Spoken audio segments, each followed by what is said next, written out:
Assalamualaikum warahmatullahi wabarakatuh. Bismillahirrahmanirrahim. Nahmaduka ya ghafuru ya syakuru. Mashalli wa sallim barik ala sayyidina maulana Muhammadin wa ala alihi wa sahbihi asma'in nama ba'du. Ya, saya ulang lagi ya. Berarti Rasulullah adalah Rasul yang sukses membuat sarana orang kembali ke Allah, mengakui kudrahnya Allah dengan sarana apa saja, melihat rumput, melihat hewan, dan hewan itu ya apa saja, gabah itu apa saja, hewan yang melata di bumi apa saja, semua bukti kudrahnya Allah. Bahkan Rasulullah sukses membiarkan umatnya nggak ditunggui beliau tetap iman, mergo ditunggui konsep sing super gini kok Al-Qur'anul Karim. Jelas ya? Tapi caranya memahami ya seperti yang saya terangkan ini. Ya, saya baca lagi ya yang jadi annal mu'jizati pakai jama' mu'annas salim, annal mu'jizati al-madiyata, mukjizat-mukjizat yang sudah kelewat itu kanat khisiatan, bersifat fisik, tusyahadu bil absor, hanya bisa dilihat dengan mata kepala, karena qoti soleh wa aso Musa. Wa mu'jizatul Qur'ani tusyahadu bil basirah. Sementara mukjizatnya Quran disaksikan dengan mata hati, dan setiap orang punya mata hati. Fayakunu man yattabi'uhu li ajliha aksar. Li anna alladhi yushahadu bi ainir ra'si yang qaridu bin qiradi musyahidihi. Walladhi yushahadu bi ainil aqli bakin yushahiduhu kullu man ja'a ba'dal awal mustamirron.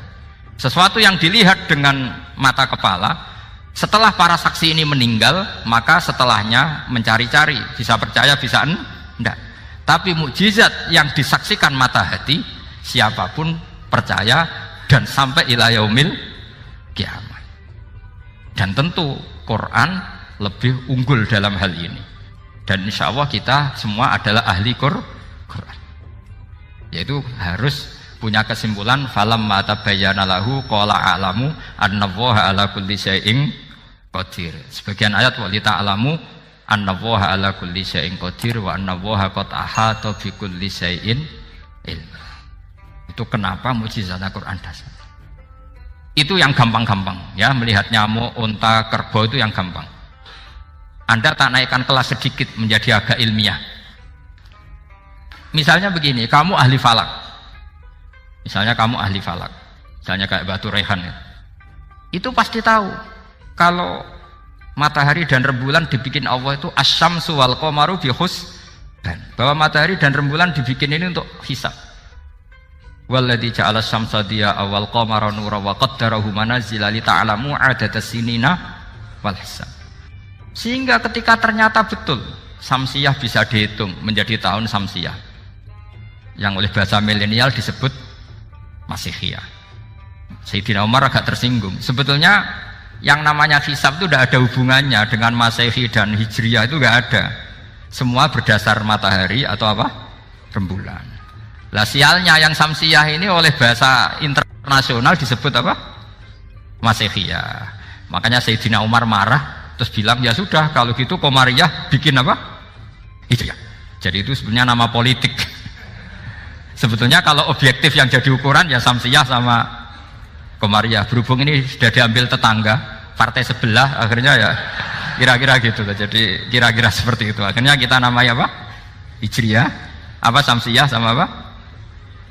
Hijriyah. Sebetulnya yang asli ya samsiyah, Qamariyah. Tapi nggak apa-apa lah. Dunia itu mesti ada politiknya. Lah yang repot orang-orang fanatik hukum pakai bahasa nasional, itu repot. Jadi misalnya kematian Yesus Kristus itu mesti Batu Rehan kan nggak percaya, akhirnya ditambahi kematian Sibeh. Karena kalau bilang iya kan percaya, makanya ditambahi apa? Sibeh. Karena menurut orang Islam berkeyakinan Nabi Isa itu nggak terbunuh, maka ditambahi apa? Sibeh. Saya dulu pernah usul, karena beliau itu kalau manggil bahasa itu bude, jadi saya pernah sowan usul. Mbok ditulis gini saja, Mbah. Kematian Yesus dalam kurung katanya. Tapi mungkin terlalu vulgar ya. Jadi akhirnya dibikin apa? Sibeh ya. Di kalender Kudus kan apa? Sibeh ya, ditambahi Sibeh. Ya nggak apa-apa lah. Yang penting keyakinannya masih benar gitu. Jadi masih benar. Kalau usulan saya terlalu ekstrim, maka dikasih apa? Katanya. Ya karena memang begitu kan, kita berkeyakinan Nabi Isa itu gak terbunuh. Wa ma qataluhu wa ma sholabuhu walakin syubbihalahu. Jadi ini saya teruskan, ini paling masih berapa jam ini. Kalau kelamaan sampai dolim itu ganggu kiai lama-lama gitu. Saya tadi sudah bilang sama panitia, orang Indonesia itu gak sopan. Kalau suka kiai itu didatangkan, itu agak masalah sebetulnya. Dalam etika itu masalah. Kalau seneng kiai ya sowan ngaji, jangan sowan di dalam, itu ganggu ya, sowan ngaji saja. Dulu Imam Malik itu anaknya raja itu, Imam Malik itu seangkatan dengan Harun ar-Rasyid. Makanya jangan berharap kalau saya gampang diundang. Bukan karena saya sombong, memang etikanya seperti itu. Jadi Imam Malik diminta datang ke istana untuk ngajar anak-anaknya Harun apa?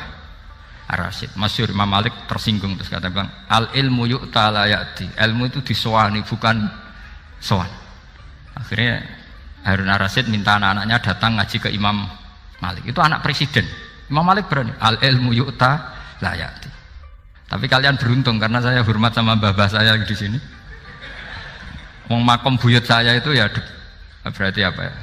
Selatannya makamnya saya Ja'far Shadiq itu di situ kan ada makamnya Mbah Soleh, Mbah Maksum, itu mbah-mbah saya. Nah, makanya dulu saya ngaji di sini lama di Damaran itu. Maksudnya lama itu ya mungkin setahun. Karena saya memang mulai kecil di Sarang, sampai sekarang saya masih ngajar di Sarang. Tapi dulu cukup ya, karena saya kesini sudah hafal Quran, jadi hanya setor setiap hari satu juz, jadi cepat lah.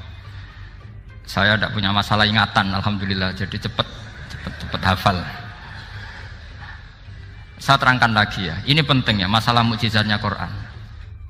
Selama ini orang tuh mau bilang tok, mukjizatnya Quran itu dahsyat, tapi nggak bisa menerangkan.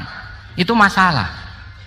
Makanya kita harus bisa menerangkan mukjizatnya Al-Quran dahsyat itu apanya.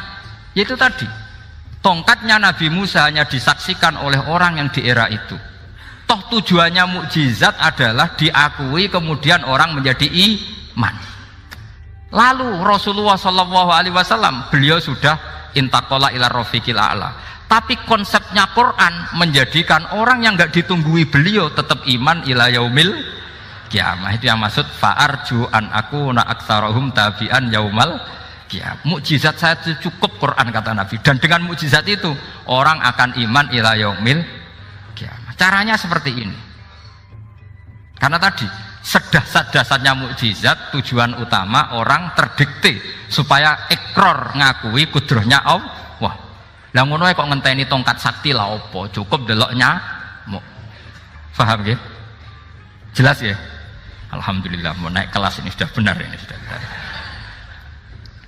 Terus kedua begini, kedahsyatan Quran lagi. Quran itu bisa merunut, mentartibkan logika. Bahkan logika ini logika yang universal. Siapa saja merasakan logika itu. Misalnya begini. Dulu orang kafir itu punya Tuhan banyak. Tentu yang dipertuhankan ya mana? Yang dipertuhankan itu banyak. Karena pikiran mereka urusan banyak, problem banyak, ya Tuhannya harus banyak. Ada BPKB 3D kan, istri cerewet macam-macam lah, itu kan problemnya banyak, maka Tuhannya harus banyak. Karena Tuhan itu maknanya penyelesai masalah. Sehingga kalau masalahnya banyak, Tuhan harus banyak. Ketika Rasulullah membawa konsep satu Tuhan, mereka janggal. Makanya mereka bilang, aja'alal alihata ilaha wahida inna hadza la syai'un ujab. Masa Tuhan satu? Ini aneh, nggak bisa. Tuhan harus banyak, karena masalah kita banyak. Itu terpatri, di otak mereka terpatri. Lalu Nabi dengan santai diajari Allah menerangkan. Andaikan kalian punya majikan banyak dan perintahnya beda-beda, kamu suka enggak? Ya enggak suka, mat, enggak enak. Punya majikan banyak itu udah enak. Milih mana majikan banyak sama satu? Satu aja, mat. Tuhan kamu adalah majikan kamu. Kalau banyak kamu bingung. Ya mat, satu aja mat. Itu segampang itu. Jadi menggiring. Tuhan itu kan bos kita, tuan kita. Kalau banyak berarti yang memerintah kita banyak dan bisa konflik bos-bos kita ini karena berebut anak buah tadi. Akhirnya mereka, kalau kamu punya majikan banyak dan perintahnya beda-beda, semuanya minta dilayani, kamu pusing enggak? Ya pusing, Mat. Minta mana? Majikan banyak sama satu? Satu saja Muhammad. Ya Tuhan kamu adalah atasan kamu, maka harus satu. Mereka faham. Oke, Mat, Tuhan satu. Itu yang dimaksud darabawu matalar rajulan fihi syuraka mutasyakisuna wa rajulan salamal lirajul hal yastawiyani masalah. Langsung alhamdulillah. Karena mereka yang paling bodoh pun faham dengan logika itu, faham. Kalau Tuhan banyak, perintahnya banyak, kita repot. Maka Allah bikin satu masalan, yaitu rajulan fihi syuraka mutasyakisuna wa rajulan salamal lirajul. Satu lelaki, satu bos, satu perintah. Kayak apa mudahnya Allah. Kemudian mereka tetap menuhankan Lata, Hubal dan Uzza karena mereka dipertuhankan. Sebenarnya nggak pernah Tuhan tapi dipertuhankan. Allah memberi contoh itu sederhana sekali. Wa daraballahu mathalar rajulaini ahaduhuma abkam la yaqdiru ala syai'in wa huwa kallun ala maulah aina ma yuwajjihu la ya'ti bi khair hal yastawi huwa may ya'muru bil adl. Kata Rasulullah, Lata itu menurut kamu apa? Ya Tuhan kami. Muhammad, Hubal ya Tuhan kami. Uzzal ya Tuhan kami. Lalu kalau mereka kotor ya saya mandikan. Kalau hidungnya coplok ya saya tata. Terus kata Rasulullah begini, kamu mau nggak punya budak atau pembantu yang buta, tuli, bisu? Kamu mau nggak punya pembantu? Pembantu loh ya, pembantu itu budak zaman dulu. Kamu mau nggak punya pembantu yang buta, yang tuli, yang bisu? Wah gak doyan, Mat. Gak apa pembantu ngono. Lah pembantu saja kamu tidak mau yang gitu, kok malah punya bos begitu? Orang yang tuli, yang bisu, yang kopok, jadi pembantu saja nggak layak, kok malah jadi pangeran. Paham ya? Arca dan berhala itu kan nggak bisa apa-apa. Kamu mau gaji ngasih THR pembantu yang kopok, bisu, picek? Mau? Wong jadi pembantu saja nggak sah, kok mau jadi apa? Tuhan atau jadi majikan? Jadi Allah bikin contoh gampang sekali. Wa daraballahu mathalar rajulaini ahaduma abkam la yaqdiru ala syai'in. Enggak bisa apa saja. Wa huwa kallun ala maulah. Anane ngrepoti tok. Ainama yuwajjihu la yati bi khair. Tapi intinya berpikir seperti tadi itu salah, bahwa kalau saya berjasa banyak harus mendapat apa? Ini cara berpikir orang-orang Khawarij. Begitu juga era Sayyidina Umar, era Sayyidina Utsman, Ali. Itu juga ngalami orang-orang yang ekstrim. Misalnya begini, saya contohkan korban-korban ekstrim yang real. Sayyidina Ali itu masyhur, dia punya musuh besar namanya Muawiyah. Karena permusuhan ini tidak bisa dihindari. Jadi kalau dalam fikih Islam ini, anak-anak saya ajari fikih, kalau orang mukmin membunuh orang mukmin itu hukumnya dosa besar apa kecil? Besar. Itu di bab kisos. Tapi orang fikih itu unik. Di fikih itu ada kitabus siyal namanya. Di takrib ada kitabus siyal. Dan di situ ada penjelasan mangkutila duna malih fahuwa syahid. Orang yang dibunuh karena membela hartanya atau keluarganya, itu dia mati syahid. Kalau dia posisi membunuh, maka malingnya atau penjahatnya muhaddarun damu, nggak punya hak nuntut kisos karena dia anggap nggak ada artinya darah. Nah sekarang begini, suatu saat ada garong ke rumah Anda, ingin membunuh Anda karena ingin mengambil harta Anda. Anda ingin ingat status mukminnya atau status garongnya? Terus kamu mau dibunuh diam aja? Saya tidak mau membunuh orang apa? Mukmin atau membunuh orang muslim. Nah, kesulitan yang dialami Sayyidina Ali seperti itu. Orang-orang Khawarij cara berpikir enggak, Ali ku geblek. Wong mukmin kok pengen mateni wong mukmin. Muawiyah yo geblek pisan, wong mukmin kok pengen mateni orang mukmin. Padahal suasana sudah kacau. Ketika seorang penjahat mau membunuh yang punya rumah dan yang punya rumah ingin membunuh penjahat, itu namanya mukmin bentrok sama orang mukmin. Apa orang benar sahibul hak ingin mempertahankan haknya? Tidak sampai saya tanya. Itu sohibul hak, yaitu yang punya rumah ingin mempertahankan haknya. Meskipun dalam duel ini kadang terjadi pembunuhan.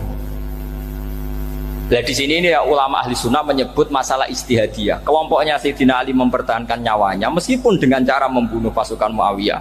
Pasukan Muawiyah juga mempertahankan nyawanya meskipun harus membunuh pasukan Ali. Zaman itu susahnya istihad seperti itu. Tapi orang Khawarij cara berpikir enggak, ini biang keladi masalah itu Ali sama Muawiyah. Akhirnya mereka malah rapat, ya sudah dua-duanya bunuh saja. Ya masyhur tuh, akhirnya Sayyidina Ali dibunuh oleh orang Khawarij. Makanya ini penting ya, pentingnya ngaji seperti ini. Jadi kamu harus dilatih berpikir nubuah. Ya dilatih berpikir apa? Nubuah. Disebut al ulama warasatul. Meskipun dengan cara yang ekstrim, tapi pikirannya saja, jangan perilakunya. Saya punya contoh sekian kasus, sekian tragedi. Misalnya begini. Saya itu dulu punya teman, dia soleh, bisa baca Fathul Mu'in. Dia itu janggal, bilang sama saya, Gus, tidak biasanya Rasulullah itu agak-agak nyindir orang fakir. Ini kok ada hadis kadal fakru ayakuna kufur, bahwa kefakiran itu mendekati apa? Kekufuran. Dia itu aneh sekali. Biasanya tidak biasanya Rasulullah kritik seperti itu. Walhasil ini singkat cerita, anak ini ngalami satu trauma. Dia itu miskin. Gara-gara miskin gitu jadi burunya orang non muslim. Dan sering disuruh nganter majikannya itu ke tempat-tempat lokalisasi. Dia mulai mikir, ini gara-gara fakir saya harus nganter orang ke lokalisasi. Mulai ingat dia, Sodaqah Rasulullah, ini gara-gara fakir saya jadi pengantar orang ke lokalisasi. Suatu saat majikannya itu benar-benar bangkrut, malah tidak disuruh nganter, pokoknya carikan yang cantik bawa sini. Pusing, waduh. Nah, dia akhirnya walhasil lari terus keluar. Terus dia cerita betapa ekstrimnya fakir, sehingga gara-gara fakir saya harus jadi penolong orang yang mau apa maksiat. Anda boleh berpikir ekstrim, tapi ekstrim dalam melawan kemungkaran, yaitu tadi saya nggak boleh jadi fakir, tapi takutnya fakir yang nanti jadi alat kemaksiatan. Imam Ghazali juga punya contoh seperti itu. Imam Ghazali pernah marah besar ketika tren di Baghdad itu orang belajar fikih semua. Hatta la yakuna thamma tabibun illa min ahli dhimmah, kata beliau. Sampai di Baghdad itu tidak ada dokter kecuali orang kafir dhimmah. Akhirnya kalau ada ulama sakit, saya masih ingat pas kecil, kalau ada ulama sakit itu tidak boleh dibawa ke rumah sakit. Takutnya ketemu dokter muslim, non muslim malah disuntik langsung apa? Mati. Akhirnya ulama saat itu berfatwa, orang Islam harus ada yang jadi dokter. Banyaklah gus-gus yang sekolah kedokteran. Yang masyhur ya seperti Sahal bin Abdul Fattah. Itu dulu putranya Ki Fatah yang menolong Mbah Mahfud saat sembunyi. Saking idolakannya Basal, anaknya dinamakan Sahal, tapi dia jadi dokter spesialis bedah. Begitu seterusnya urusan negara. Dulu itu orang jabat itu tidak boleh, karena jabat itu dekat dengan syubhat, dekat dengan haram. Tapi gara-gara pejabatnya non muslim, kalau bikin aturan ya ala non muslim. Ulama akhirnya sadar, andikan kita yang jabat pasti tidak seperti itu. Bisa bikin perda ini, bisa bikin pelaturan begini yang menguntungkan Islam. Nah, jadilah banyak pejabat yang sekarang muslim. Tempat-tempat maksiat diobrak-abrik sama Satpol PP macam-macam. Kita untung. Tapi kalau orang-orang Khawarij pikirannya pokoknya pejabat itu dekat dengan haram, dekat dengan syubhat. Padahal dengan kita jabat bisa bikin perda atau apa yang menguntungkan Islam. Kemudian menjadi masalah baru secara fikih. Ini adik-adik dengerin biar kulino senam fikih. Kalau caleg soleh, misalnya Mas Nadif nyaleng, ini tadi tak guyoni, mau jadi bupati ndak, kalau ya mau usah dukung. Jadi misalnya gini ya, Zaid sama Bakar, misalnya Bakar itu orang soleh, mau jadi calon lurah. Dia tahu kalau dia lurahnya kampung lebih baik. Kalau yang jadi ini Zaid, itu kampung itu rusak karena dia suka dugem, suka macam-macam. Kemudian Zaid ini pasti jadi karena beli suara. Misalnya per kepala itu dibeli 50.000. Bakar ini kalau nggak beli suara kalah. Padahal dengan kalahnya Bakar artinya kemenangan kemungkaran. Itu zaman era Fathul Mu'in, muridnya Ibnu Hajar Al-Hitami. Ibnu Hajar muridnya Abu Zakaria Al-Ansori itu fatwa. Yang soleh ini wajib beli suara, bukan boleh, wajib beli suara. Nah, tapi ini namanya tidak nyuap, perlu dicatat. Ini namanya tidak nyuap. Jadi tidak bisa kamu kaitkan misalnya ar-rosi wal murtasi finnar. Yang nyuap maupun yang menerima suap adalah sama-sama di neraka. Tidak bisa seperti itu, karena logikanya dibalik.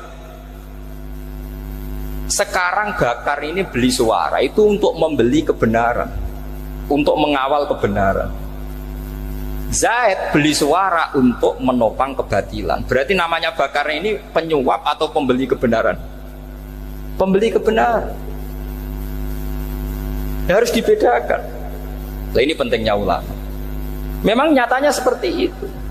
Yang dikatakan nyuap, riswah itu adalah membayar uang li'ibtolil haqqi, untuk membatalkan kebenaran atau membenarkan kebatilan, itu namanya nyuap. Tapi kalau mengeluarkan uang untuk menghakkan barang hak dan membatalkan barang batil, itu namanya uang perjuangan. Nah, ini pentingnya mikir. Jadi ulama itu mulai dulu sudah berarti. Nah, sekarang sudah banyak orang-orang khusyuk yang biasa di masjid khusyuk. Kalau ditanya zaman akhir rusak kabeh, wong soleh-soleh wis nyuap. Kalau orang soleh ini tidak nyuap, ya tidak jadi.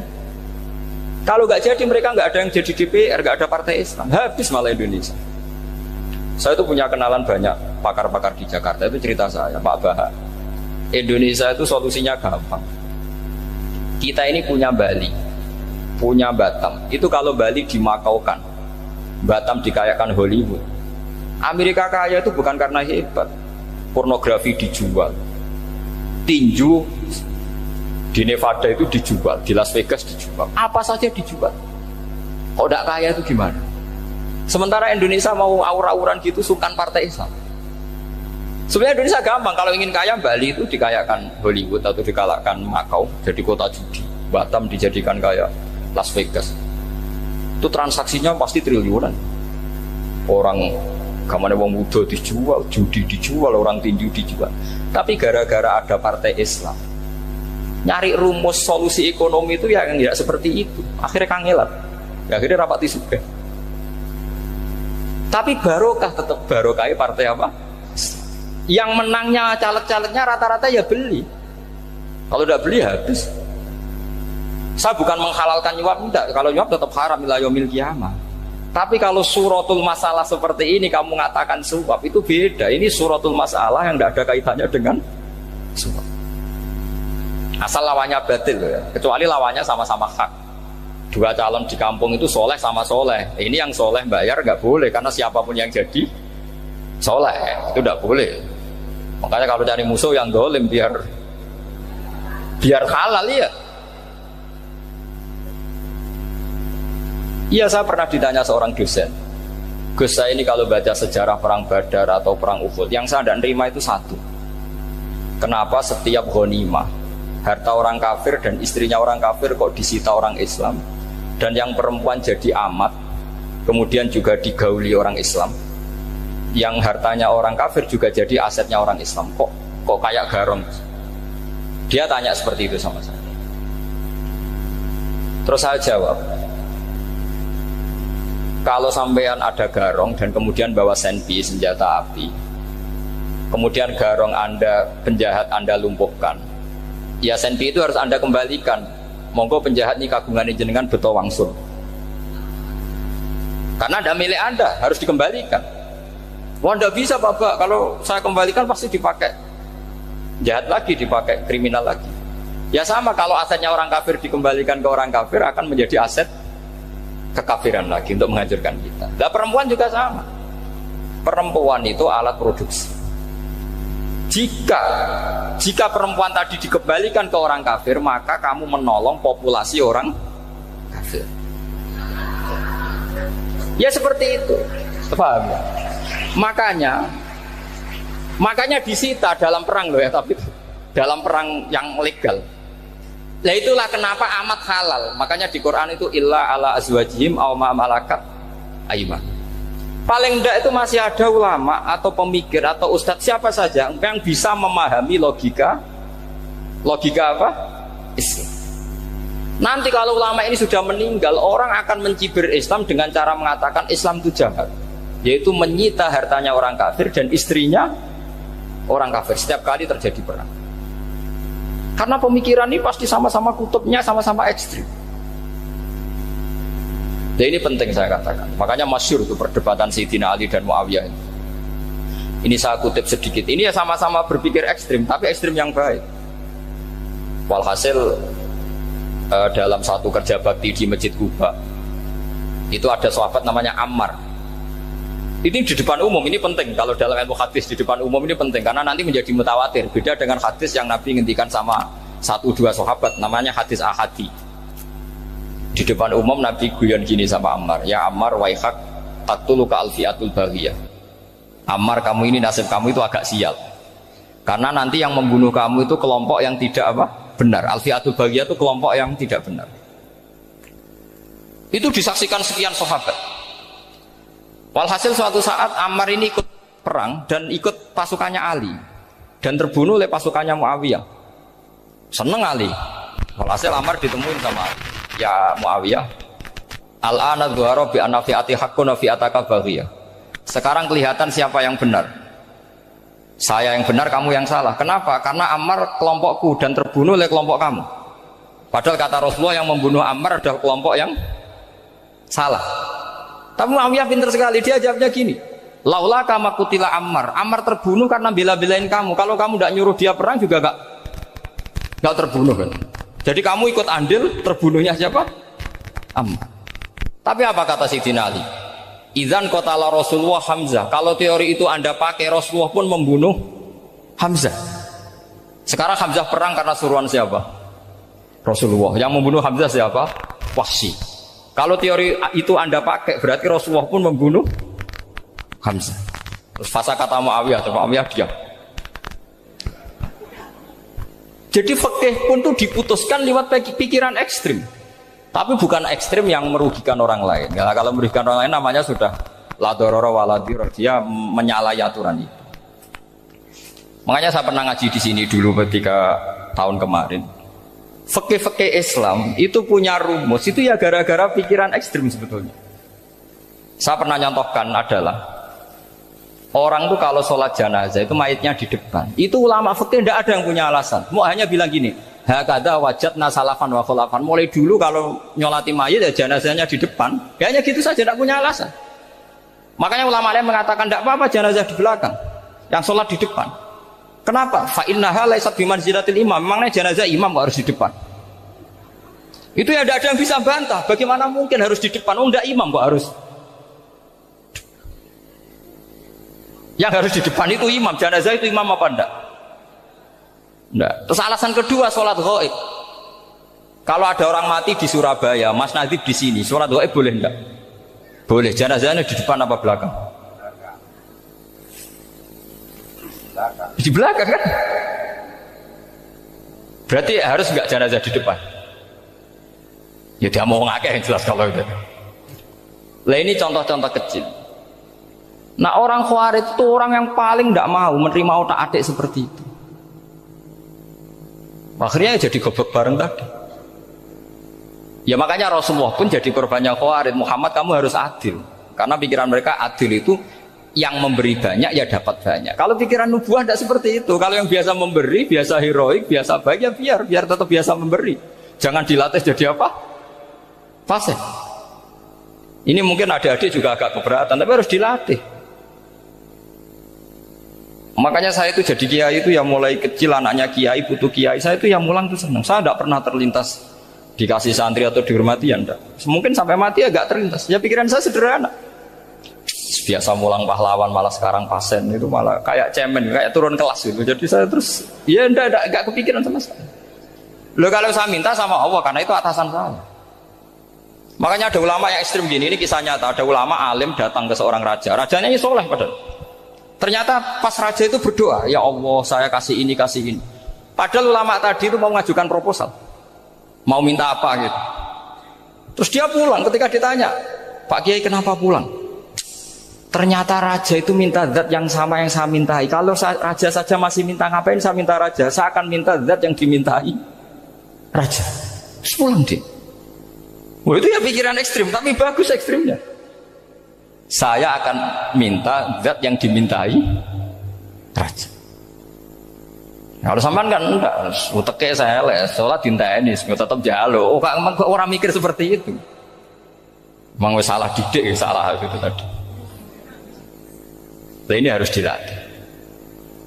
Masyhur itu ketika Nabi pas Fathu Makkah itu, orang-orang Ansor komentari Nabi gini, ketika Nabi sangat happy di Mekah, sangat enjoy di Mekah, kata orang-orang Ansor, amar rojul fa'adroka durok fatun fi ahli wa ulfatun fi asyiroti. Namanya orang pasti happy kalau di kampung halaman. Jangan-jangan Rasulullah itu nanti hidup di Mekah lagi, karena Mekah sudah dikuasai orang Islam. Beliau pasti kangen sama keluarga, sama Mekah. Tapi ya sama, ketika Rasulullah mulai ngasih itu, orang-orang Quraisy dikasih banyak, orang Ansor juga pikirannya seperti itu. Baru orang Ansor dilatih pikiran nubuwah, yaitu tadi. Mereka itu dapat kambing, dapat sapi, terus pulang. Kamu mendapat saya, milih mana? Milih Rasulullah Shallallahu Alaihi Wasallam. Sekarang kamu saya balik. Kamu punya kiai, kamu bisa memberi hadiah, memberi beliau. Suatu saat kiai Anda ini kaya raya, terus sering ngasih orang-orang yang nggak pernah berjasa. Kamu nggak pernah dikasih. Itu kalau pakai pikiran Khawarij, kiai ini salah karena ngasih orang yang tidak berjasa. Tapi kalau kamu pakai pikiran nubuah, enggak. Alhamdulillah saya tetap istiqomah memberi kiai itu. Dan alhamdulillah nggak dibales, semoga balasannya di akhirat. Ya sudah seperti itu. Kalau pakai pikiran gengsi tadi seperti itu. Masa biasa memberi sekarang posisi diberi, saya rak turun kelas. Jadi sebetulnya pikiran ekstrim itu boleh, tapi untuk yang seperti ini bukan ekstrim yang tadi. Makanya ini disebut al-hujjat. Al-hujjat itu satu logika yang bisa mematahkan asumsi awal. Ini saya harap santri-santri matolek putra maupun putri berpikir seperti ini. Sehingga sama. Jadi misalnya sekarang dibalik. Kalau ada orang NTT yang masih non muslim, itu orang kafir yang harus dibunuh atau orang kafir yang harus didakwai. Mesti pikirannya itu, kalau Nabi itu ya semua yang didakwai Nabi dulu orang kafir. Nah ketika Nabi di Mekah itu pertama ketemu orang kafir itu dibunuh atau didakwai? Didakwai. Ya berarti pilihan sekarang ya didakwai bukan dibunuh. Nah soal perang itu perang itu beda dengan membunuh. Ada janjinya, ada macam-macamnya, terus nggak ada solusi, itu baru ada perang. Jadi kalau sudah dibalik-balik gitu, makanya kata ulama-ulama Khawarij itu pasti salah. Pasti salahnya adalah kalau orang nggak benar ya dibenarkan, bukan dibunuh. Kalau setiap orang kafir dibunuh, Nabi kapan jadi nabinya? Karena orang kafir habis. Jadi metode bil hikmati ya ada, metode hasanah ya ada, karena orang kafirnya sudah mati. Terus pertanyaan kedua, kalau Nabi harus ekstrim ngapain? Yang ngawal Jibril, halnya Israel lebih efektif.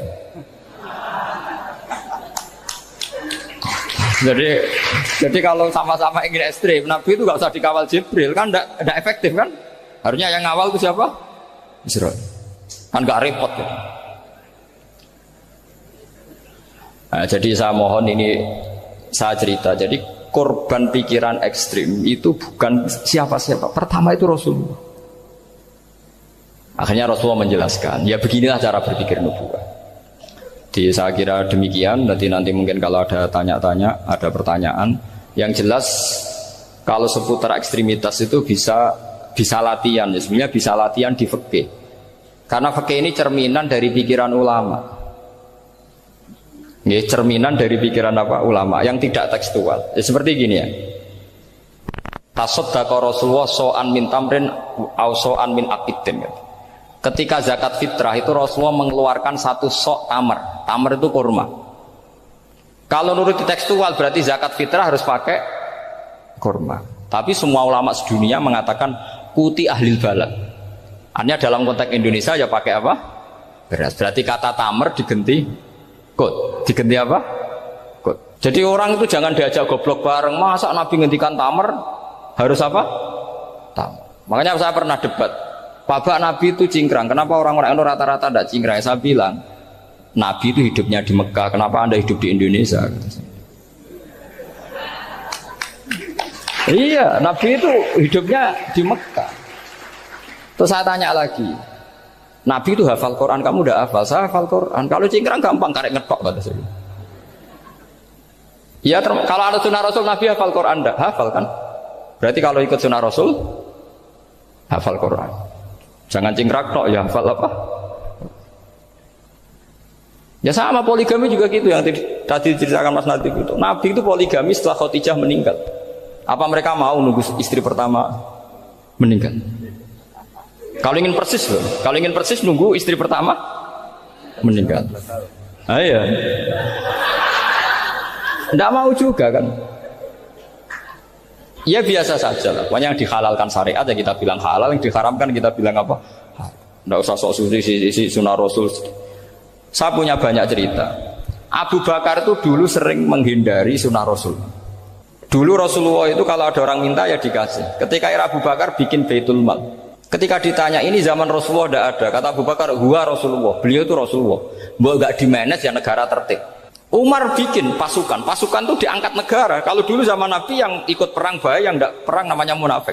Era Umar tidak, militer itu ditunjuk. Ya digaji pakai Diwanul Murtaziqah. Ketika ditanya kenapa tidak kayak Rasulullah, huwa Rasulullah. Mau tidak tertib pun tetap negara stabil. Karena ada karismanya. Jadi kadang-kadang dalam banyak hal itu kita malah tidak boleh persis Rasulullah karena kadang banyak khususnya. Yaitu contoh yang paling masyhur di fikih ya kayak Nabi itu nikah 9 itu khususnya. Dalam strategi juga sama. Dalam strategi memanage negara juga sama. Banyak sahabat yang punya ide yang zaman Nabi itu tidak ada. Ketika ditanya kenapa tidak persis Nabi, katanya huwa Rasulullah. Ya Rasulullah itu meskipun seperti itu, meskipun tidak tertib secara rasional, tetap dikawal wahyu. Makanya negara baik-baik saja. Kalau saya ini hanya Abu Bakar, kalau tidak ya repot. Umar ya sama, bikin Diwanul Murtaziqah. Utsman juga sama, di manage negara. Sayyidina Ali juga di manage. Kalau Nabi tidak. Tapi tidak apa-apa karena ada karisma. Sama tak cerita nih masalah zakat yang masyhur. Orang paling bakhil sekalipun, paling kikir sekalipun itu zaman Rasulullah bayar zakat. Karena pikirannya setelah zakat dikasihkan Rasulullah mendoakan. Khudh min amwalihim shadaqatan tutahhiruhum wa tuzakkihim biha wa sholli alaihim inna sholataka sakanul lahum. Era Abu Bakar enggak. Sorry ya Abu Bakrin, dulu kita zakat sama Rasulullah karena didoakan beliau. Kamu hanya Abu Bakar, saya tidak mau zakat.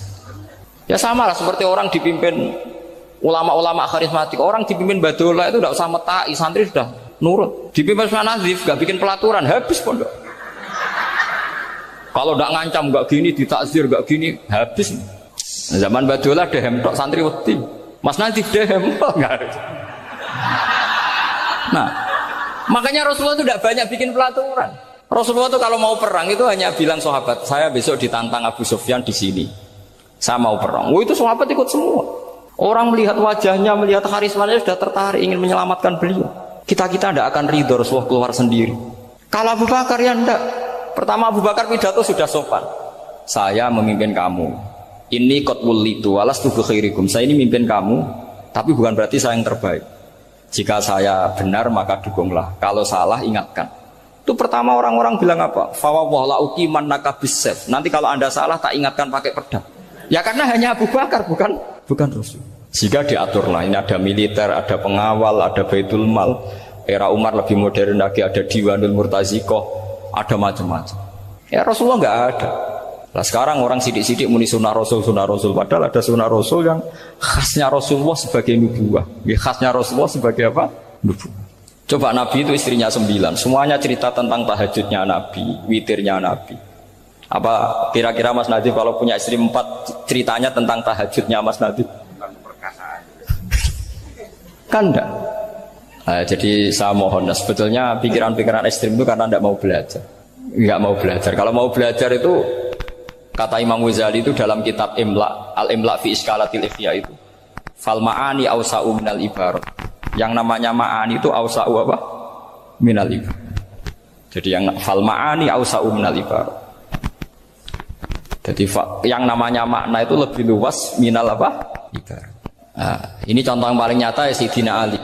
Ketika Sayyidina Ali perang sama Muawiyah, itu Sayyidina Ali bilang sebaiknya Muawiyah kirim delegasi, mediator. Saya juga kirim mediator. Terus orang-orang Khawarij karena tadi tekstual. Mahadha ya Ali. Ini apa ya Ali? Lam yujad fi kitabillah. Aturan mediator itu tidak ada di Quran. Bahwa kalau kita perang harus ada mediator itu tidak ada. Terus Sayyidina Ali baca ayat wa in khiftum shiqaqa bainihima fab'atsu hakaman min ahli wa hakaman min ahliya.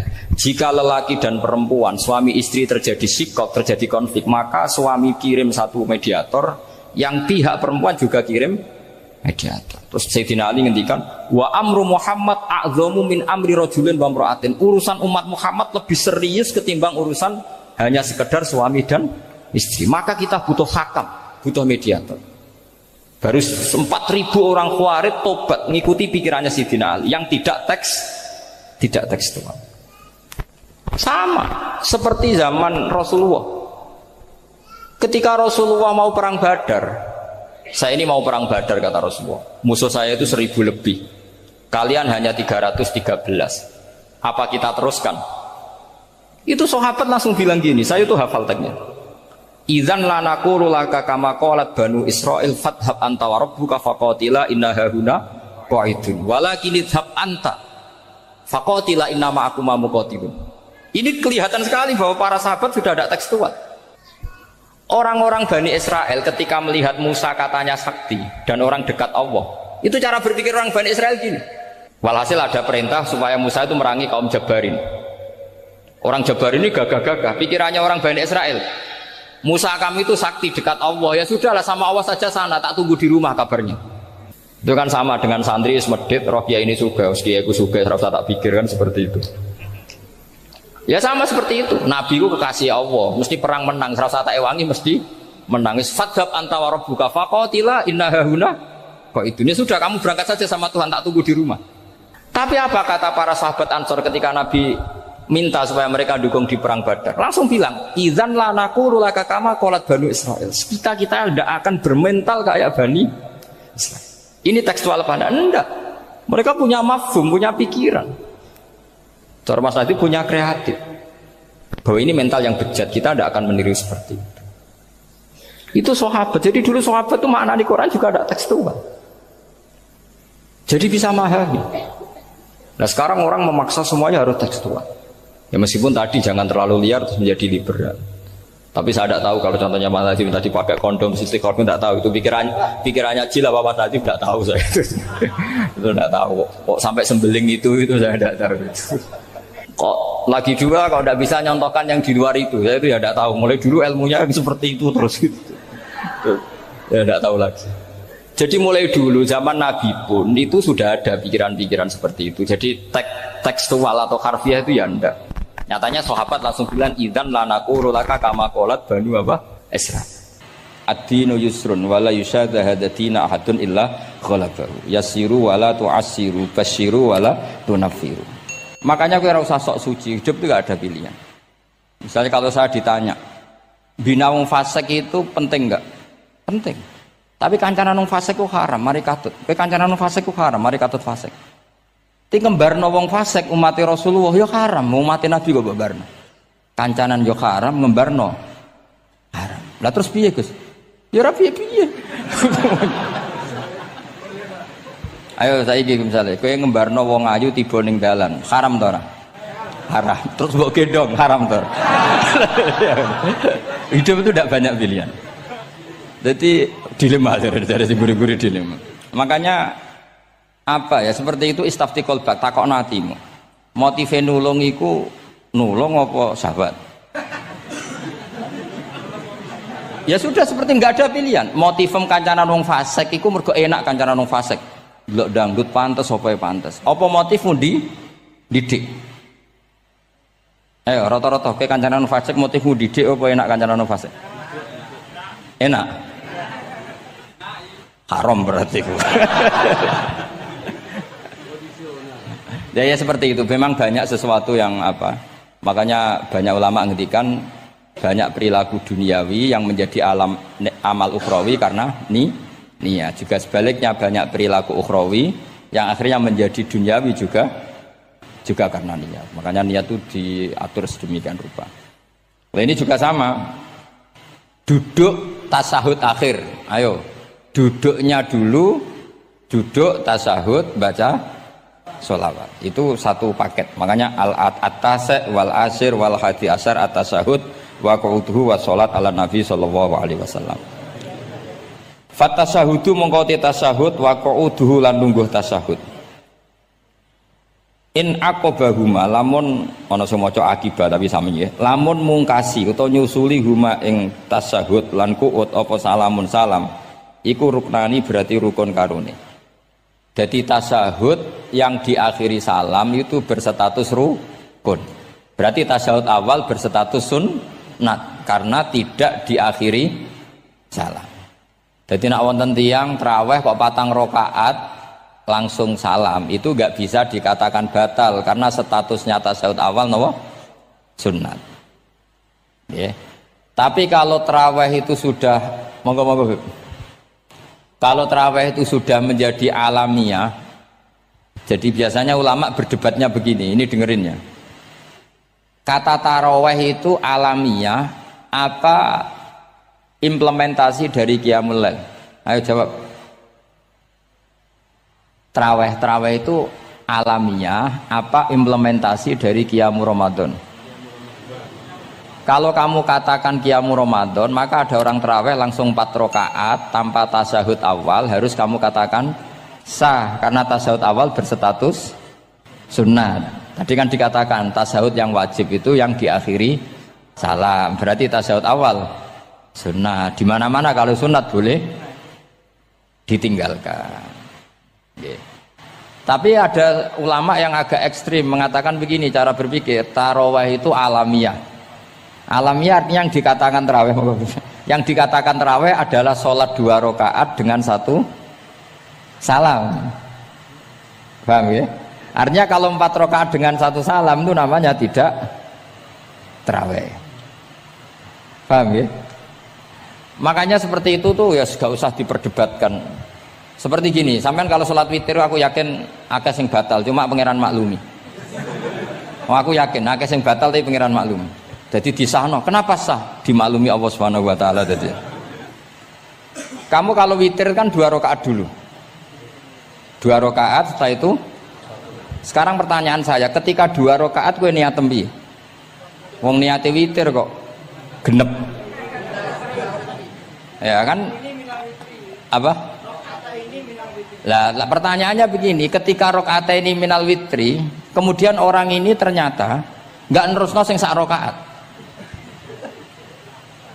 itu sah sebagai witir apa sholat biasa? Loh ada nih gue, murid temu beling-beling ya, modelnya itu mau rasa ya. Tapi ya apa gak zaman akhir ya sahabat. Ndak, ketika 2 rakaat itu jenenge sholat witir apa ndak gitu saja pertanyaan. Orang oleh ngeper, jawabnya ngono tok. Ketika 2 rakaat itu witir apa enggak? Tidak.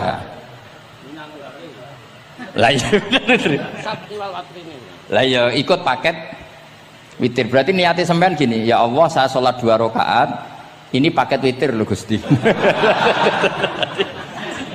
Makanya shollu sunnatan rakaat ini minal witri. Jadi seperti itu kan bingung kita. Nah sekarang begini, ndak ini latihan fikih karena saya pengajar fikih. Kalau ada orang sholat, ya saya ulang lagi ya. Ada orang misalnya begini, ada orang sholat, terus sarungnya itu pas sampai dengkul, sampai lutut. Kalau dia rukuk pasti jengking pupune ketok.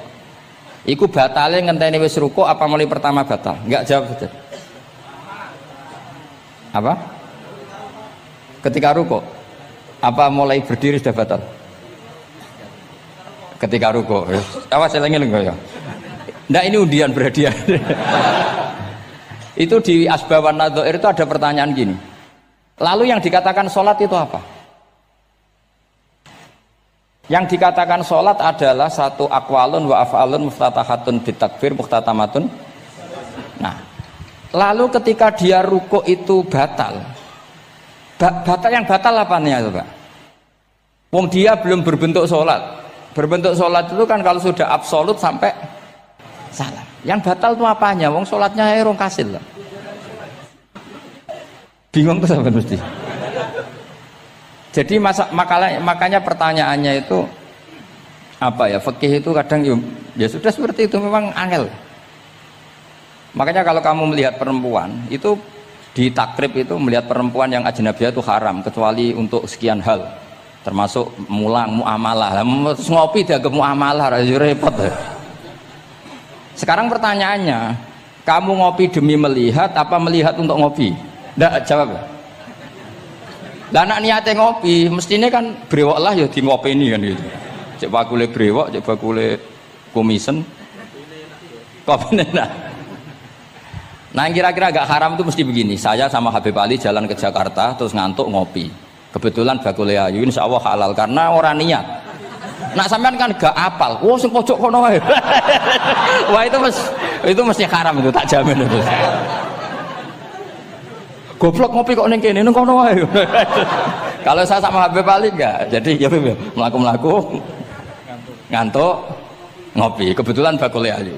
Ya terus mungkin wong soleh ya cepet ya ini bahaya ini. Nak pas umat soleh ya gitu. Kalau enggak pas wah cocok ya. Lah mulai ngomong cocok itu masalah kan. Makanya pertanyaannya itu yang halal itu nazar li taklim apa taklim li nazar? Apa? Nah, mbok kowe semuni. Jadi itu masalah-masalah fikih memang. Makanya kalau berteman orang fasik itu hati-hati ya. Kalau itu kamu lihat umatur Rasulullah sallallahu alaihi wasallam yang perlu kamu selamatkan, yang perlu kamu bina, jenenge tarbiyatul fasik, membina orang fasik. Tapi kalau kamu memang bermental fasik, ini namanya mualah, berkawan sama orang fasik. Itu hukumnya langsung rubah. Kalau mualah ya haram, kalau tarbiyah sunnat atau bahkan wajib. Lah takok bedane piye Gus? Ya takokno awakmu. Ya sudah seperti itu, enggak ada jawabannya sudah. Wis engko nang akhirat fayunabbi hukum bima kuntum takmalun. Wis engko apa piyambak sing apa menghisab. Mun kula terusno ya. Wa illa fasunnatani. Wa illam yaqibhuma salamun fasunnatani. Terus ini aturan pokok fikih sebenarnya wa kaifa ada jaza. Sebetulnya aturan duduk itu enggak ada. Kamu duduk gaya apa saja itu sah. Wa kaifa adalan hali kaya apa lungguh sapa wong jaza mengko wenang apa ikilah kuut. Terus tenggene lungguh teng napa? Tasawuf akhir misalnya kowe sila ya sah. Gaya lungguh apa sah? Meskipun ya rada kurang ajar mau salat arang-arang wae kok. Tapi secara hukum sah. Jadi misalnya wonten wong desa terus kadang tasawuf akhiru sikile rada mlekang, kadang wis pokoke wa kaifa ada jasa. Jadi pentingnya ngaji ngeten iki paling gak nglahirno husnudzon bahwa aturan duduk itu gak ada. Misalnya aja mentang-mentang sampean khusuk lungguhe bener terus nek ana lungguh rontok metintang sithik wah iki gak sah. Gak tau ngaji. Kowe sing ora tau ngaji maca wa kaifa ada jaza. Aneh-aneh. Kowe sing ora tau ngaji wa kaifa ada jaza. Enak ora tau ngaji malah nuduh. Iso wae sing lungguhe ora bener ku wali malah lara wae. Meskipun agak-agak ya ora. Wali kok lungguhe ngono. Tapi nek misale wali tenan kualat sampean. Wa kaifa ada jaza. Terus hukum itu penting. Sehingga kalau sampean haji tenggene Mekah niku salat itu mau macam-macam. Kula sing nganti saiki iskal tapi wis ora iso protes. Niku lho, Beb. Wong kuat ngadeg nggawa kursi, nak salat kok lungguh. Nak teng Indonesia wong salat lungguh ora ngentosi bener-bener lemah. Ning Arab gak kuat nggawa kursi. Salate lungguh. Engko nak ngarep iku sofa kosong, kursine digawa. Ya lungguh meneh. Batinku lho nggawa kursi ngalor idul kuat kok salate. Nak teng Jawa iku anggere ngape mati cek salat ngadeg. Kursine enteng. Jadi ya kalau mboten ngerti nih. Ada lagi yang orang Arab, mungkin Arab Bedui. Itu kalau ada yang nelpon, itu teleponnya dijupuk. Jap soli. Kalau aku dong ditakoki, Gus iku madzhab apa? Aduh, mayo ketoke madzhab goblok. Apa disalahno iku wong Arab? Wong Arab. Ora disalahno iku. Akhirnya debat. Soli iku pirang huruf?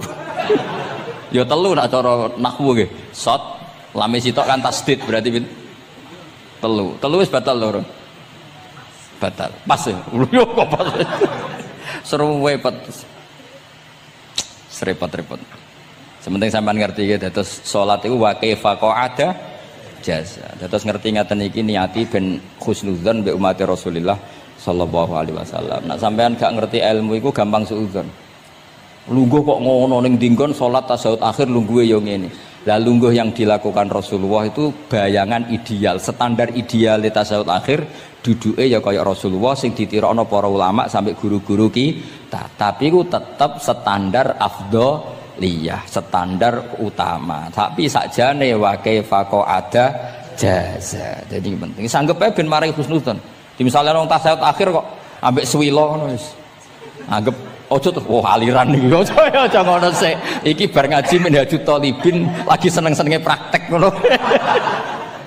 Tapi ya ora pati wali mesti. Wali kok kontroversi aneh-aneh. Cuma umpama ngono kowe aja langsung darani gak sah. Apa meneh nuduh aliran. Wis biasa wae, tapi aja praktekno nggih. Pokoke umume wong lah ben gak kontroversi. Tapi kalau ngadepi wong liya tetap kita keyakinan wa kaifa ada jaza dengan duduk gaya apa saja sah. Kados sing teng Arab yang gendut lho nak salat kan sikile di slujungno. Mergo jajal tahiyat kados umume tiyang nggih geblek kula nate ro wong gendut nata wetenge kan gak iso. Dadi lungguh sikire to bujur. Lah mergo jajal praktekno guling tenan. Nah niku takbire ya wa kaifa ada jaza. Tapi Pak Ngangan ya ora sopan, wong sowan pangeran kok ngono iku terus piye? Lah ya Pak ini baru kayak ngaji gitu terus wong niku ben gampang husnudzon ambek umat Rasulullah sallallahu alaihi wasallam. Mergi kita tuh gak mungkin bayangno donya ideal itu ora mungkin. Kok jeneng roh tiyang tawaf ngono semua macam-macam. Coba misalnya mboten enten pendapat Imam Malik sing darani batale wudu nyuwun sewu lamsu maknane jima. Madzhabi Abdul bin Abbas. Lah sampean tawaf ya mesti rasah, mesti kedemek wong wedok. Kedemeke wong ayu-ayu, kadang kowe ya gelem tenan. Lha itu satu-satunya solusi ke kita intikal napa?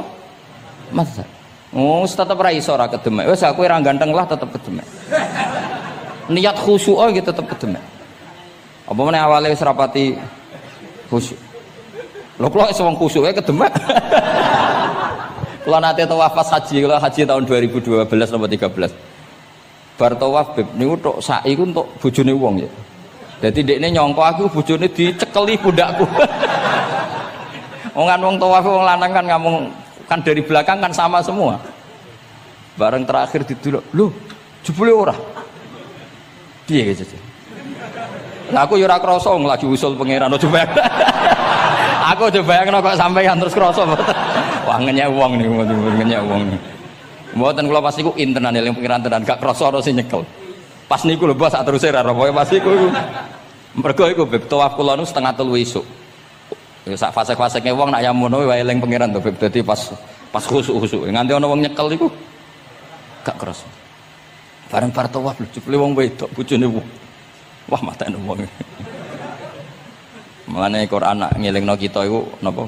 Faman farada fihinnal hajja fala rafasa wala fusuqa wala jidala fil hajj. Jadi potensi fasik ku malah pas haji. Fil haji fi ku ing dalem. Lah kok mboten sebuti teng Arab niku wong nak mboten haji ku wajahe ditutup nganggo cadar. Tapi nak pas ihram malah wajah wajib dibuka. Iku wis mari uji nyali tok. Kalau nate di konco khusuk tenan nggih, khusuk alim. Niku nate di kesempatan ngambung Hajar Aswad. Pas sampai ngambung, pas entuk detik ngambung, pas ana wong Turki wayu pas ngambung. Niku cerita teng kula, cara tak terusno Gus. Iku ora kena Hajar Aswad. Kena pipine cah wedok niku. Lho pangeran niku kok iso detiknya sama, Bu. Pas sampai ngambung, pas posisi Turki yo, wayu Gus. Lha iku wong alim eling ayune, ora eling Hajar Aswad. Rezeki wae. Mulane Hajar Aswad itu ngenes, mulane jare Hajar Aswad aku dhisik putih. Gara-gara dosane Bani Adam dadi ireng. Mane kata yang haji nangis kan termasuk niku, nyesal deh. Jebule wong sing rayu bojone tok wong nundune wayu kabeh. Sing bagian niku maksudnya. Dadi njan repot. Pangeran niku nguji ngoten faman farada fihinnal hajja fala rafasa wala fusuqa wala jidala fil hajj. Bener nak salat. Sak fasek-faseke wong pas salat iku mesti warung lanang-lanang. Salate ning masjid ngarepe wong lanang, pinggire wong lanang. Haji mboten. Masjid Haram, masjid paling suci sak donya, tapi itu uji nyali tenan. Kalau di kanca haji beb tiyang Magelang khusuke sak pol. Selawase ra tau salat jejer cah wedok. Niku salat jejer cah wedok sing disuci cah wedok. Nangis betul. Lah kula rapati khusyuk ya ora nangis biasa wae. Nangis. Lho sampean nek musim haji Beb kan kredit. Dadi kanan kirine wedok ning ngarepe wedok. Dekne sujud gelem ra gelem kudu ning bokonge cah wedok. Sing ning cerita-cerita kitab lho, nak haji hujud ku ning bokong. Lha iku tebakan bokonge wedok. Nangis. Gus kula niku tiyang Magelang, sak urip-urip kula ora tau jejer wong wedok. Wong khusuk. Katoke bakat dadi wali, katoke wong khusuk. Nangis bar haji.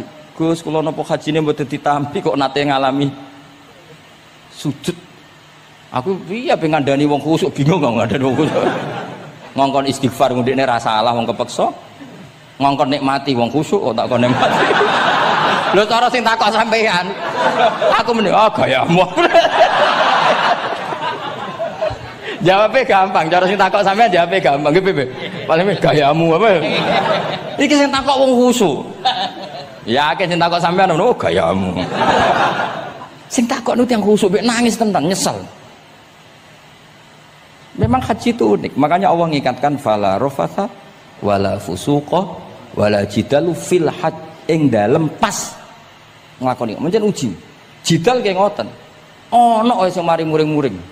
Wis niat khusuk, niat sabar bebe. Ono wae sing marai muring-muring. Memang ujian betul. Lho kula nek wis kecelok wong gak gampang muring-muring.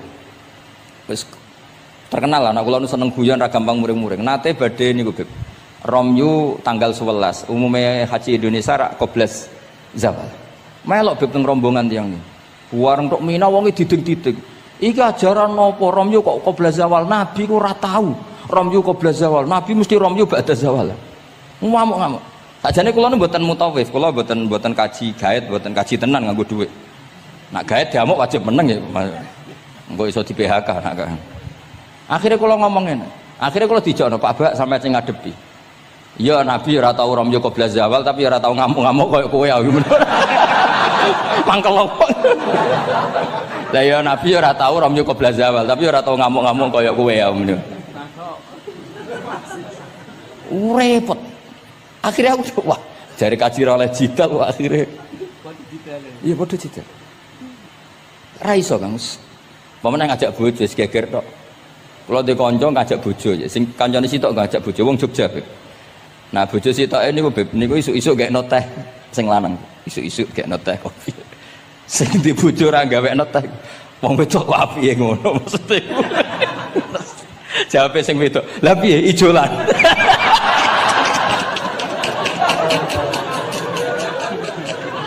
Dadi wong lanang kok kadang spontan ku kan yo kacung. Cah wedok ku cek apike mbek bojone. Piye Mas, ijolan maksudnya. Wis pancen jare amit pas kaji. Ayo sapa sing kaji ora jidal aku ben ora raine. Sing ngene-ngene iki lho. Wong aja ulama aja Habib iku wis gak mlebu kias sing umum-umum ngono. Wes angel. Ono catering terlambat, wah ada saja yang bikin apa? Emosi. Wong kula kaji tak rilek-rilek. Tapi yo sono ngono pidato ning Mina ono macam-macam ribet. Itu fil khat. Allah memang dari awal memperingatkan potensi maksiat itu justru fil khat ketika musim haji. Pemene wae perkara dam wis macam-macam. Mun kula terusno sing penting kaidah teng salat wa kaifa qa'ada jaiz. Kados wingi Imam Rafi'i dawaken salat sujud itu cukup watul jabha. Niku nggih guling-gilingan ben gak gampang suudzon mbek tiyang lintu. Nah, kita piyambak tidak akan mempraktekkan itu. Kita tetap sujud melibatkan 7 anggota. Cuma nak ono sing ngono gak gampang suudzon. Wong bar ngaji minhajud talibin. Dadi ono gunane lah. Wa kaifa qa'ada jaza. Jadi duduk dengan gaya apa saja berstatus sah. Nggih, duduk dengan gaya apa saja berstatus sah. Tapi saya ulang lagi tentu kita tidak mempraktekkan itu. Kita duduk tasyahud awal gederekno para guru, tasyahud tsani gederekno para guru. Cuma status hukum wa kaifa qa'ada jaza. Dengan duduk gaya apa saja sah. Karena kita tidak pernah tahu. Ana wong duduke mingkrang jebule mbok salahno, mbok takokno jebule udunen kan ya ora roh. Salat kok modele ngono ku model apa? Jebule wonge napa? Udunen. Utawa wonge bar digi panjen sikile ra iso ditekuk. Barang mbok amuk, salat kok ujug-ujug bar gipan lho gipan. Kan tidak pernah tahu, makanya ini butuh perangkat hukum. Jadi wong alim butuh itu khazanah hukum supaya agama ini luas. Ad-dinu yusrun wala yusyadahadatina ahadun illa ghalabahu. Yasiru wala tu'assiru basyiru wala tunaffiru. Mun kula terusno. Wa yusannu lan den sunatno fil awali ing dalam tasawuf awal apa al-iftirasu lugo iftiras. Mun sampean ngerti niku. Faya jlisu ala ka'bi yusrahu wa yansibu yumnahu wa yadau atrafa asabihi lil qiblah. Wa fil akhir at-tawarruku wa kal iftiras lakin yukhriju yusrahu min jihati yamini wa yulsiku warikahu bil ardi. Ini ora usah diterangno ya karena apa? Ya sudah pokoknya seperti yang sampean praktekkan itu yang tasawuf awal jenenge napa? Iftiras, yang tasawuf tsani jenenge tawarruk. Ora usah diterangno malah dimaknani malah bingung sama. Wal asah yaftarisul masbuk wasahi. Nah, meskipun imam itu tasawuf akhir, masbuk tetap bergaya tasawuf awal karena masbuk tidak diakhiri salam karena dia nanti berdiri lagi. Nah, kalau sedikit mau cerita masbuk bahwa agama ini proses. Ya saya ulang lagi, agama ini proses. Dulu para sahabat itu kayak cacilik Kudus, kayak cacilik Indonesia. Jadi dulu para sahabat itu kalau Nabi sudah rakaat ketiga atau rakaat kedua, niku takbir terus sholatnya digebut. Digebut, wis kayak cacilik-cilik kita cilik kan orang imam wis rakaat ketiga kayak takbir ngebut. Nah, engkau bar ngebut nganti bar. Jadi imam rakaat ketiga kita tahu-tahu rakaat ketiga mergo nyelip. Engkau imamnya salam ya melok salam. Itu kecerdasan itu tuh pinter. Dulu zaman sahabat ya gitu, agar Nabi rakaat ketiga sahabat datang takbir ngebut sampai rakaatnya sama dengan Nabi salam terus ikut. Nah ditakoki Nabi wis pirang rakaat jong nggih 4 rakaat. Lah kowe karo kok 4 rakaat nggih ngebut Nabi. Itu dulu gitu. Sampai ada Mu'ad bin Jabal, makanya disebut di antara spesialis fikih itu Mu'ad bin Jabal, ketika beliau karek sama Nabi, beliau ngikuti Nabi, kemudian Nabi setelah salam beliau menambahkan rakaat yang kurang. Terus semenjak itu jadi syariat kalau untuk masbuk ngikuti imam, setelah imam salam menambahkan rakaat yang ditinggalkan. Terus dibakukan sampai sekarang. Dulu enggak seperti itu. Dulu sholat ya kenalan, jenengan dalemnya pundi. Oh, ya pun tengah-tengah sholat. Jejer wong ora kenal, jenengan tiyang putih mboten nate ngertos kula tiyang mriki. Nggih ngoten riyen. Nggih. Sahabat yang pun terpelajar ora roh nak ngono iku batal salat. Sampai setelah salat Rasulullah sallallahu alaihi wasallam matur, "Inna hadhi salat munajah." Salat iku munajat dong ya. Nak omong-omongan mbek pangeran ae ora usah mbek Bani Adam. Akhirnya semenjak itu salat ngomong mbek Bani Adam hukume batal. Sebelum itu ya ndak. Nah, makanya agama ini proses, sehingga fiqhud dakwah itu harus dihidupkan. Sekarang enggak orang langsung pakai fiqhul ahkam, akhirnya umat ini melayu. Harusnya yang dimulai fiqhud dakwah. Jadi dulu Nabi berkali-kali kecewa be umat itu, tapi Nabi ngempet karena prosesnya fiqhud dakwah. Lho nate wonten tiyang niku nyuwun sewu ijek di penggawean maling. Sowan Nabi di wis masyhur. Nabi mau ngangkat dia congkoe sholat. Ada sahabat yang nyuwun sewu rontok usul ning Nabi. Ya Rasulullah, dia punya penyakit sering maling. Kenapa ndak kamu larang supaya tidak maling? Nabi jawab ngeten. Sayanha huma yaqul. Nah dekne kok salate wis bener ditampa pangeran kok mari-mari di. Itu termasuk yang diperkuat oleh ceritanya Habib Zain bin Semit dalam kitab Al-Manhajus Sawi. Ada orang preman agak suka malak orang gitu. Tapi nak sholat tenan, tapi ya malak. Jadi contohnya ya kayak ora usah takok. Ya fase ku macam-macam, preman ono ngegeng delok wong wedok ono delok dangdutan terus ono macam-macam. Tapi nak sholat khusyuk. Ada seorang wali yang mangkele iku gunane apa kowe sholat wong ijek fasik. Jawabe orang tadi sama siapal kalimatnya yang diceritakan Habib Zain. Ada'u lisulhi maudian. Saya tetap ingin ada alasan saya berdamai dengan Allah. Jadi aku nak pas maksiat itu kan hubungan saya dengan Allah kurang baik. Maka saya tetap akan menjaga 1-2 perilaku saya yang saya menjaga perdamaian dengan Allah. Istilahnya dalam bahasa Arab ada'u lisulhi maudian. Saya tetap punya sisi musolahah berdamai dengan Allah. Sehingga suatu saat mungkin Allah pas ridho, sholatnya dia makbulah, kemudian dia jadi wali. Makanya kita ini nggak pernah tahu Allah ridho pas kita apa, juga nggak pernah tahu Allah benci pas kita apa. Sehingga ra iso sampean muni apa gunane kaji nek ijek kelakuane ngono, apa gunane ngaji Minhajul Thalibin ora usah ngono. Saya pas sampean ngaji, pas ra paham terus ridho mek kodok kodar. Wah diridani pangeran, wong kondang tenan, wong ra paham kok ridho mek kodok kodar. Sing paham ujug, wong goblok kabeh sing pinter aku tok. Waduh, nyoro lek kula nang ngono. Jadi kita tidak pernah tahu Allah itu meletakkan ridhonya di mana, meletakkan sukhtunya di mana. Wonten orang Hawariyin dalam cerita Ihya. Orang Hawariyin itu orang-orang hebat, wali-walinya Allah, pengikut Nabi Isa. Ono preman liwat. Si preman ini spontan melihat orang-orang soleh itu tertarik, langsung ikut gabung. Saya ulang lagi, langsung ikut. Si wali di antara Hawariyin ada yang risih. Aku terkenal wali kok jejer preman, risih dia. Maka si wali tadi mempercepat jalannya karena risih jejer napa preman. Sing preman dari awal memperlambat jalannya karena dia bilang misli saya seperti saya nggak layak berjejer dengan orang soleh. Intinya si preman menjaga kesopanan, si wali memelihara keangkuhan. Jadi si preman dari awal dia sudah merendahkan jalannya karena nggak ingin sejajar. Si walinya tambah banter karena ingin nggak jejer. Allah saat itu juga menfirmankan ke Nabi Isa karena masih zaman nubuwah, Isa liyas ta'nifa al amala. Dua orang ini memulai amal dari nol.